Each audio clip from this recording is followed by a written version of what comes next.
வணக்கத்துடன் PRD தங்கம் வலைதள செய்தி சேனலின் செய்தியாளர் ஈஸ்வரன். இன்றைய பக்தி செய்திக்காக வேலூர் மாவட்டம் காட்பாடி வட்டம் ஸ்ரீ வள்ளிமலை சுப்பிரமணிய சுவாமி திருக்கோயிலுக்கு அறங்காவலர் பொறுப்பாளர்கள் நியமனம் நடைபெற்றது.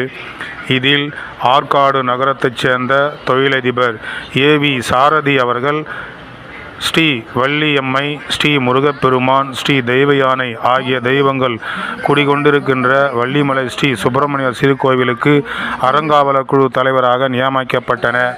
இதில் சிறப்பு அழைப்பாளராக காட்பாடி சட்டமன்ற தொகுதி சட்டமன்ற உறுப்பினரும் நீர்வளத்துறை அமைச்சர் திரு துரைமுருகன் அவர்கள் கலந்து கொண்டு AV சாரதி அவர்களை சிறப்பாக செயல்பட வேண்டும் என்று வாழ்த்தினார்.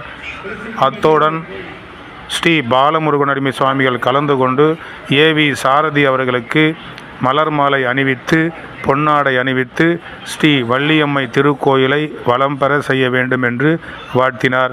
அவருடன் மேலும் 4 உறுப்பினர்கள் பதவி எடுத்து கொண்டனர். இதில் ஸ்ரீ வள்ளிமலை திருக்கோவிலில் உள்ள சுவாமிகள் அனைவரும் அவருக்கு சிறப்பு மரியாதைகள் செய்து பாராட்டினார்கள். தொடர்ந்து இக்கோயில் சிறந்த முறையில் வளர்ச்சி பெற தொடர்ந்து நான் பாடுபடுவேன் என்று அறங்காவலர் குழு தலைவராக பொறுப்பெடுத்து கொண்ட AV சாரதி அவர்கள் அனைவர் முன்னாடி உறுதி எடுத்து கொண்டார். பக்தி செய்திக்காக வள்ளிமலையிலிருந்து இன்று AV சாரதி அவர்கள் அறங்காவலர் குழு தலைவராக பொறுப்பெடுத்து கொண்ட நிகழ்ச்சியிலிருந்து செய்திக்காக ஈஸ்வரன்.